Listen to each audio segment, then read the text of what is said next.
My name is Elizabeth Gorman. I'm 34 years old, and for the past 18 years, my family has treated me as nothing more than a servant. I cooked, cleaned, and served at every holiday, every party, every whim, while they sat back and laughed, calling me the help. My parents and younger brother never once saw me as an equal member of the family. That day, at our family dinner in Madison, Wisconsin, everything changed. My father leaned across the table, his voice sharp as a blade, and said, "Tomorrow you're cooking for 30 guests, or you're out of this house." My mother smirked, her eyes filled with challenge, expecting me to nod like always. My brother chuckled, certain I would crumble in silence.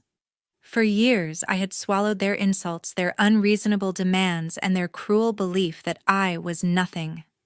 But this time, something inside me broke. I was no longer the small, obedient Elizabeth they thought they controlled.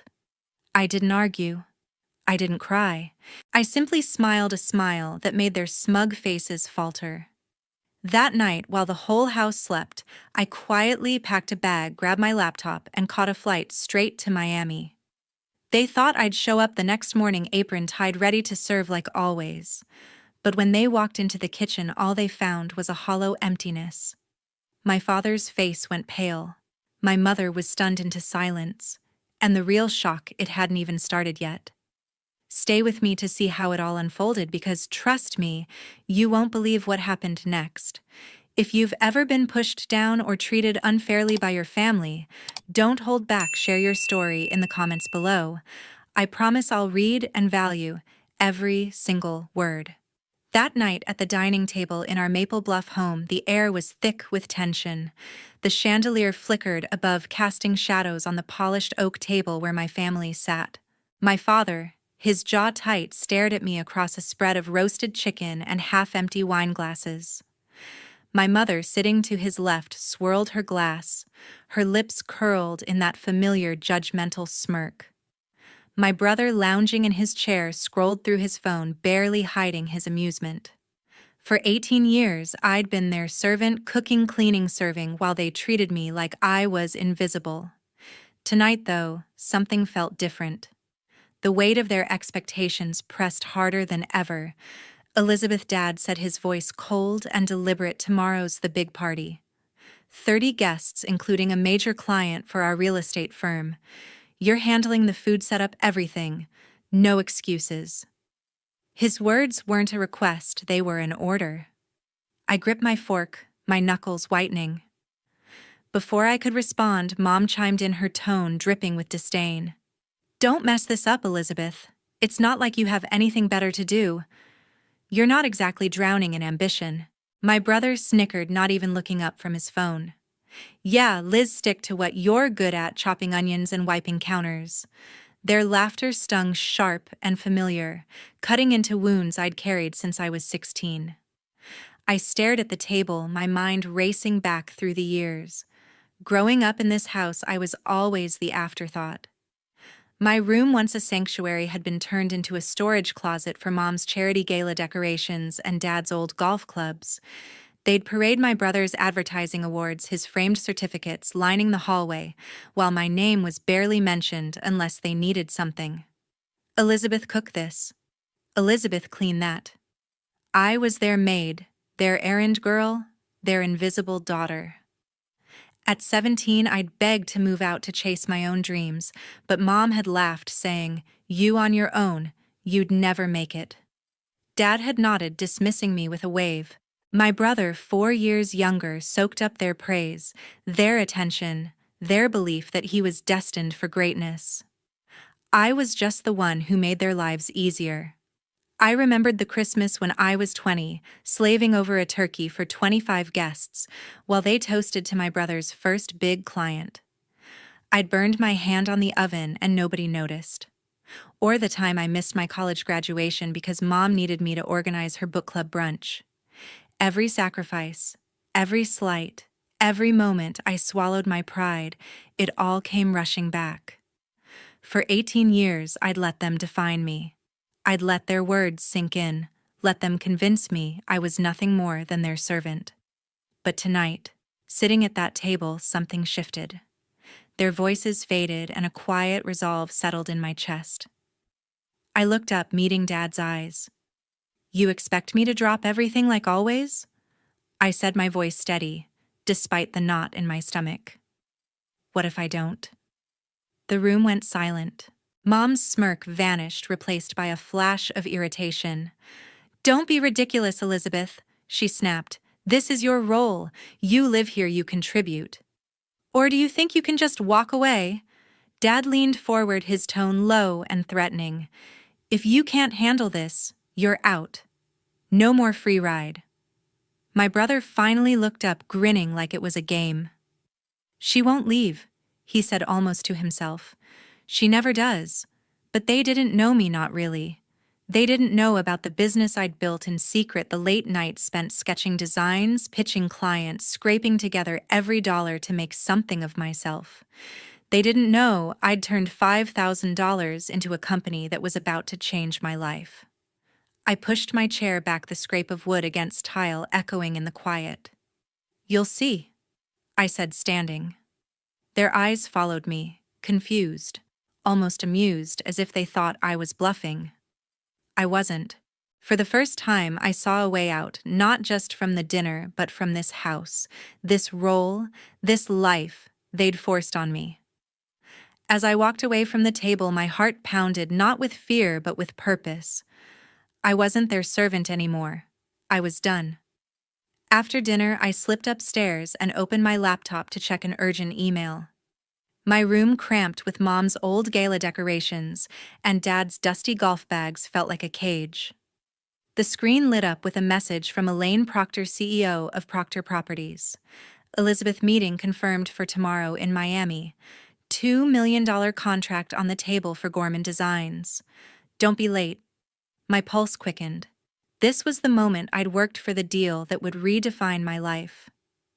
For years, I'd built Gorman Designs in secret, turning $5,000 of savings into a thriving interior design firm. My family thought I was nothing, but this email was proof they were wrong. I leaned back, letting the memories flood in. It started 4 years ago when I was 30, trapped in this house serving my family's endless demands. I'd always loved design, sketching layouts, reimagining spaces, but Mom called it a childish hobby. Dad dismissed it as a waste of time. My brother just laughed, saying I'd never amount to anything. So I worked in the dark. After washing their dishes, I'd sketch floor plans on a second-hand laptop. I saved every cent from odd jobs, dog walking, freelance bookkeeping, until I had $5,000. With that, I registered Gorman Designs, built a website, and pitched my first client, a small Miami hotel. They loved my work. One project led to another, then another. Soon, I had a team, a portfolio, and clients across Florida. But I kept it hidden. My family didn't deserve to know. The secrecy was exhausting. I'd hide my laptop when Mom barged in, demanding I iron her dresses. I'd take client calls in my car, whispering so my brother wouldn't overhear. Once I nearly missed a deadline because Dad insisted I polish his car for a client meeting. Every step forward was a fight against their expectations. But I pushed on. I landed a contract with a Miami condo developer, then a boutique chain.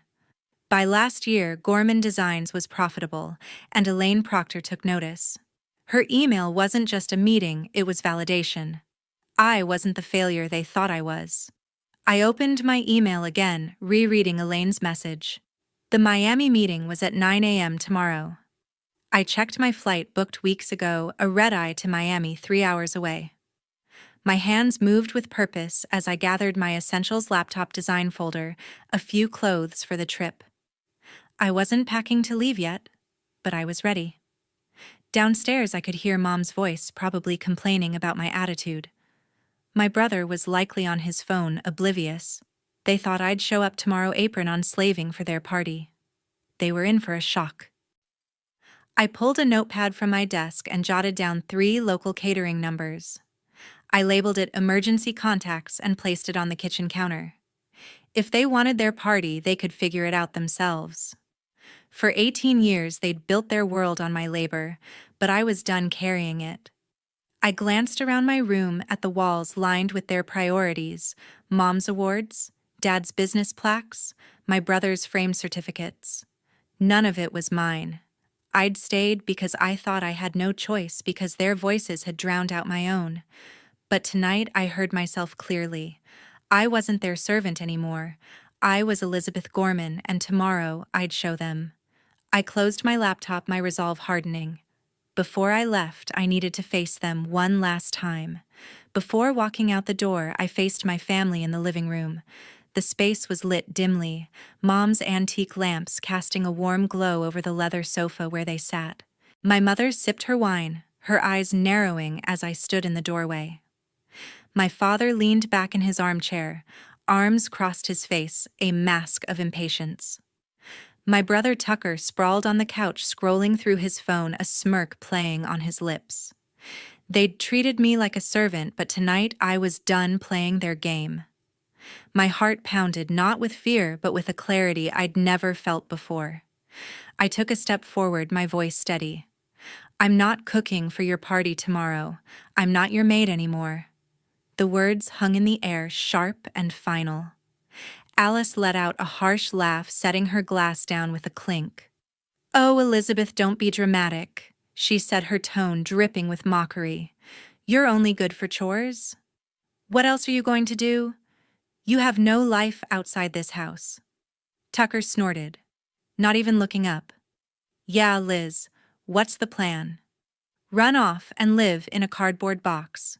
His laughter grated, echoing the years of taunts I'd endured. I clenched my fists, my nails digging into my palms. "You think I'm nothing," I said, my gaze shifting to Victor. "You think I'll just obey, like always. But I'm done." Victor's eyes darkened, his voice low and cutting. "Elizabeth, stop this nonsense. You live under our roof, you follow our rules. If you walk away, you're on your own. No money, no support. You'll be back by morning begging." His confidence, so smug, made my blood boil. Tucker chimed in, grinning. "She's bluffing, Dad. She's got nowhere to go. They didn't know about Gorman Designs. They didn't know about the $2 million contract waiting in Miami. They didn't know I'd built a life they couldn't touch." I straightened, meeting their eyes one by one. "You're wrong," I said, my voice cold. "I have a future, and it's not here." Alice's smirk faltered, replaced by a flash of anger. "You ungrateful little," she started, but I cut her off. "Ungrateful for what? For cleaning your house, cooking your meals, being your punching bag for 18 years? My voice rose, years of resentment pouring out. "I've given you everything, and you've given me nothing but insults." Tucker finally put his phone down, his grin gone. "You're serious?" he asked, almost disbelieving. "You're actually going to screw us over?" I didn't flinch. "You screwed yourselves. I left catering numbers on the counter. Good luck." Victor stood, his face red. "If you leave, don't come back," he roared. "You'll regret this, Elizabeth." I stared at him, unflinching. "The only thing I regret is staying this long." I turned, grabbed my suitcase from the hallway, and pulled out a stack of Gorman Designs business cards. I tossed them onto the coffee table, the glossy cards scattering across the wood. "That's who I am," I said. "Not your servant. Not anymore." Their eyes widened, but I didn't wait for a response. I walked to the door, my suitcase rolling behind me. The cold Madison air hit me as I stepped outside, but it felt like freedom. My cab was waiting, ready to take me to the airport. Miami was calling, and I was done looking back. Inside, I heard their voices rise, Alice's sharp tone, Victor's shouts, Tucker's protests. They were already arguing, probably convinced I'd cave by morning. "She'll be back," I heard Tucker say as the door closed. "She always is." But they were wrong. They'd built their world on my labor, but I'd built my own without them. As the cab pulled away, I felt lighter, like I'd shed a weight I'd carried for years. The next evening, at our house in Madison, the party kicked off, but not as they planned. The living room, usually polished for my parents' real estate firm events, was a mess of mismatched plates and plastic cups. My mother had scrambled to save face after I left the catering contacts on the counter and walked out. Instead of the elegant spread they'd promised for 30 guests, including Elaine Proctor, the CEO of Proctor Properties, Alice had ordered sandwiches from a local shop. The guests milled around, their murmurs growing sharper as they picked at soggy bread and limp lettuce. This was supposed to be the night to seal a major deal, but without me, it was falling apart. Alice stood by the buffet table, her smile tight, trying to charm the crowd. "Just a little hiccup," she said, her voice strained as she offered a guest a tray of store-bought cookies. My father hovered nearby, his tie loosened, his face flushed with frustration. He'd expected me to show up apron on, saving the day like I always had. But I was gone, and the absence of my labor hit them like a slap. The guests, dressed in suits and dresses, whispered to each other, their disappointment obvious. Elaine stood in the corner, her expression unreadable as she sipped a glass of cheap wine. My brother wasn't helping. He leaned against the wall, phone in hand, typing furiously. I found out later he'd posted a tweet: "Elizabeth bailed on our family's big night. So irresponsible. Ruined everything." His words, sharp and public, painted me as the villain. He didn't mention the years I'd slaved for their events, the nights I'd spent cooking for their clients while he took credit for networking. His followers, mostly industry contacts, liked and retweeted, spreading his narrative. Tucker thought he'd won, that his post would shame me into crawling back. He was wrong. My father, desperate to salvage the night, stepped to the center of the room. "Ladies and gentlemen," he said, his voice booming with forced confidence, "let's talk about what Gorman Realty can do for you." He launched into his pitch, touting their firm's success in Madison's market. He gestured to a projector screen meant to display a sleek presentation, but it flickered, showing only a blank slide. The guests shifted uncomfortably. Elaine raised an eyebrow, her patience thinning. "Victor," she said, her tone cool. "I was expecting a more professional setup." My father stammered, his charm faltering. "We had a staffing issue," he said, glancing at Alice. "Our daughter Elizabeth was supposed to handle things." Alice, her composure cracking, jumped in. "Elizabeth is useless," she said, loud enough for the room to hear. "She's always been unreliable, and now she's sabotaged us." The guests froze, some exchanging awkward glances. Elaine's face hardened, but she said nothing. Alice's outburst, meant to deflect blame, only made them look worse. The room grew quieter, the air thick with secondhand embarrassment. A few guests slipped toward the door, muttering excuses about early meetings. Victor tried to pivot, offering to discuss terms over coffee, but Elaine cut him off. "I'm not interested," she said flatly, setting her glass down. "I came for a serious proposal, not excuses." The party unraveled from there. By 9 p.m., half the guests had left. Alice, red-faced, barked orders at the hired servers who struggled to keep up with the mess. Tucker, oblivious to the damage, kept scrolling through his phone, probably gloating over his tweet's traction. My father retreated to his study, slamming the door. The night they'd pinned their hopes on the deal that could have expanded Gorman Realty was a disaster. They blamed me, of course. Alice spent the evening telling anyone who'd listen that I'd betrayed them, that I'd always been a failure. Tucker's tweet gained more likes, each one a knife they thought would cut me down. But they didn't know I was in Miami, hours away, preparing for the biggest meeting of my life. They didn't know that Elaine, the woman they'd failed to impress, was about to hear my pitch. Their world was crumbling, and mine was just beginning. The next day, I walked into the most important meeting of my life. The conference room at Proctor Properties headquarters overlooked the ocean, sunlight glinting off glass walls. I adjusted my blazer, my portfolio under my arm, and took a deep breath. Elaine Proctor sat at the head of the table, her sharp eyes scanning my designs. Her team, a group of executives in crisp suits, watched me closely. This was my chance to land a $2 million contract for Gorman Designs, the company I'd built from nothing. My family's insults, calling me useless, a failure, echoed in my mind, but I pushed them aside. Today, I was here to prove them wrong. I launched into my pitch, my voice steady. Gorman Designs transforms spaces into experiences. I began flipping through slides of sleek hotel lobbies and modern condos. I explained how my team could elevate Proctor Properties' new Miami development, blending luxury with functionality. Elaine leaned forward, nodding as I detailed timelines and budgets. Halfway through, she raised a hand. "Elizabeth," she said, her tone curious. "Your name sounds familiar. Were you supposed to be at a party in Madison last night?" My stomach tightened. I hadn't expected her to connect the dots. I hesitated, then nodded. That was my family's event. I wasn't there. Elaine's eyes narrowed slightly. "Your mother, Alice, was it, called you unreliable in front of everyone, said you ruined their night." The executives exchanged glances, and I felt heat rise to my cheeks. But I held her gaze. "My family underestimated me," I said. "They thought I was just their servant. But I've built Gorman Designs from $5,000 into what you see here. I'm not defined by their mistakes."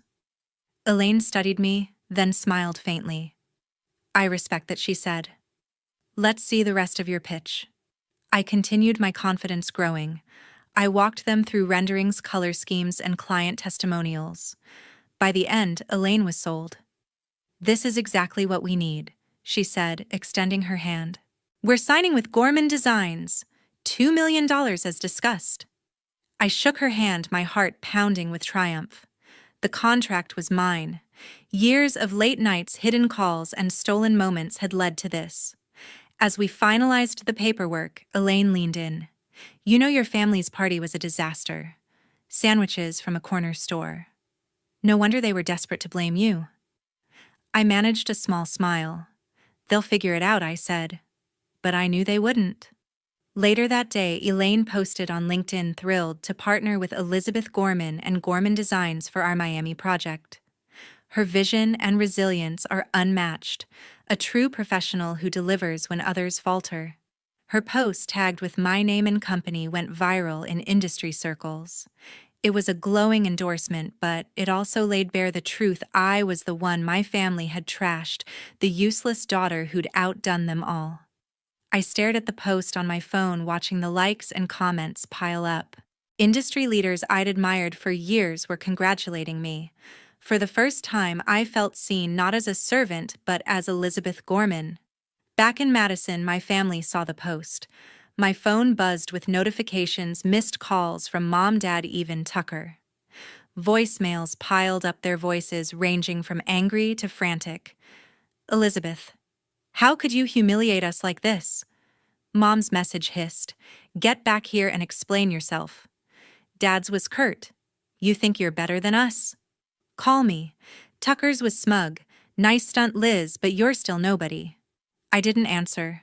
I didn't need to. Their words couldn't touch me anymore. I'd built my own world, and they weren't part of it. I sat in my Miami hotel room, the contract signed, the city skyline glittering outside. For 18 years, I'd let their doubts define me. No more. Elaine's post wasn't just praise, it was proof. I'd turned $5,000 into a $2 million deal, and the world was starting to notice. My family's calls kept coming, but I silenced my phone. They'd built their lives on my labor, but I'd built mine on my own terms. The next morning, an Inc. article turned my family's world upside down, titled, "Elizabeth Gorman, Self-Made Entrepreneur of the Year." It detailed how I'd built Gorman Designs from scratch into a powerhouse in interior design entirely on my own. The article praised my vision, my relentless drive, and the $2 million contract I'd sealed with Proctor Properties in Miami.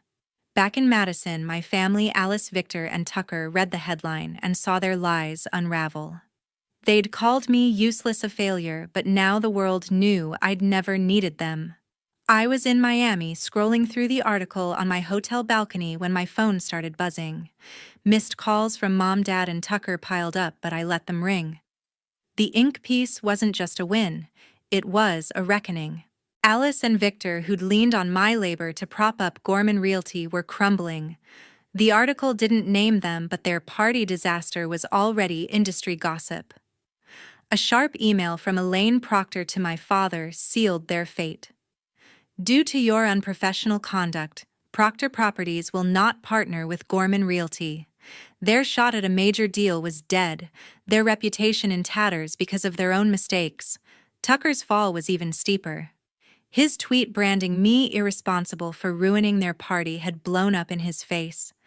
The Inker article linked to Elaine's LinkedIn post, which hailed my professionalism.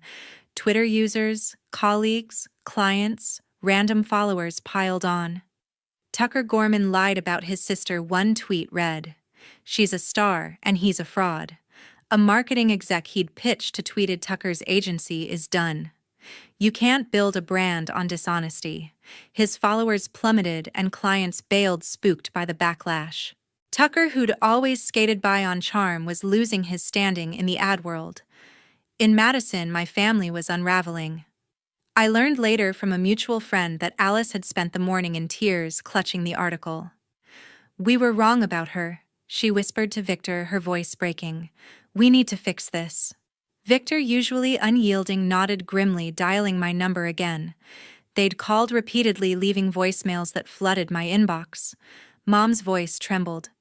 "Elizabeth, I'm so sorry. We didn't know.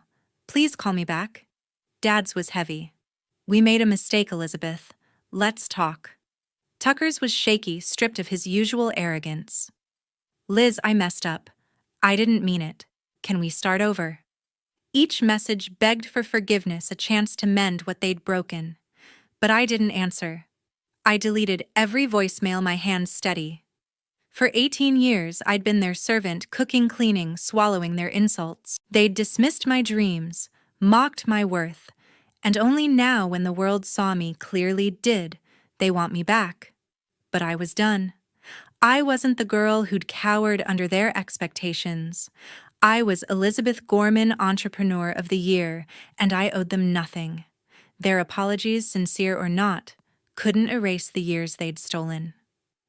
In my hotel room, I opened my laptop to a flood of emails. The Inker article had sparked a wave of interest. Hotels in Los Angeles, developers in Boston, even a museum in Seattle wanted Gorman designs. My team was swamped, scheduling meetings and drafting proposals. Back in Madison, my family's world built on my labor was collapsing. Their house, filled with their awards and egos, felt like a distant memory. I'd drawn a line and they couldn't cross it. My phone buzzed again, but I turned it off. The world saw me for who I was, and that was enough. While my family faced the fallout, I threw the biggest event of my career in Miami. The grand opening of Gorman Design's new branch was a spectacle. Golden chandeliers sparkled in a sleek showroom, showcasing our latest designs for luxury hotels and condos. Over 200 guests, from real estate tycoons to interior design influencers, sipped champagne and toured mock-ups of our work. I stood at the center, my navy dress sharp, my smile steady. This wasn't just a launch, it was a statement. I'd built this empire on my own terms, and tonight, Miami's elite were here to witness it. The showroom buzzed with excitement. A developer from Chicago approached me, eyes wide. "Elizabeth, your designs are a game changer," he said, handing me his card. "We need you for our downtown project." A hotel chain CEO cornered me next, pitching a multi-city contract. My team, a tight-knit group I'd handpicked, moved through the crowd, sealing deals and scheduling follow-ups. The energy was electric. Every handshake, every nod was proof that Gorman Designs had arrived. I caught my reflection in a glass wall standing tall. This was my world, now built brick by brick, no one else's. Later that week, I stood on a stage at the University of Miami, invited to speak on Success Without Permission. The auditorium was packed, students, professors, local entrepreneurs, all leaning forward as I took the mic. I didn't talk about my family or their failures. That chapter was closed. Instead, I spoke about self-respect. For years, I let others define my worth. I said my voice clear. I worked in shadows, believing I wasn't enough. But success isn't about their approval. It's about knowing your value and refusing to let anyone diminish it. The crowd nodded, some scribbling notes, others whispering to their neighbors. A student in the front row raised her hand. "How do you keep going when everyone doubts you?" she asked. I smiled. "You don't need their belief. You need your own. Trust your work, and the world will catch up." I shared stories of late nights sketching designs of clients who'd underestimated me until they saw my results. I told them about the first hotel lobby I'd designed, how the client's jaw dropped at the reveal. I didn't mention the years of being called useless or the weight of expectations I'd carried. Those weren't the point. The point was the moment I chose myself when I decided my worth wasn't up for debate. "Self-respect is your foundation," I said. "Build on it, and no one can shake you." The room erupted in applause, and for the first time, I felt like I wasn't just succeeding, I was inspiring. After the talk, students crowded around asking for advice, sharing their own struggles. A young woman, barely 20, told me she'd left a toxic job to start her own business. "Your story gives me hope." She said, her eyes bright. I handed her my card, telling her to reach out. Another student, a design major, asked about internships at Gorman Designs. My assistant, standing nearby, jotted down names and emails. The room felt alive with possibility, and I realized this was bigger than me. I wasn't just building a company, I was building a legacy. As I left the university, the Miami skyline glowed against the night. I thought about the girl I'd been, quiet, obedient, always trying to please. She was gone. In her place was Elizabeth Gorman, a woman who'd claimed her space and refused to shrink. Self-respect wasn't just a lesson, it was my armor. I didn't need anyone's permission to shine, and I never would again. To everyone watching this story unfold, I have one thing to say: you are enough. If you've ever felt trapped by family, by doubt, by expectations, know this: you can break free. Your worth isn't tied to their approval. It's in your heart, your work, your courage. Share your story in the comments. Tell me how you've stood up, how you've claimed your place. Let's inspire each other to keep going, to keep building, to keep choosing ourselves.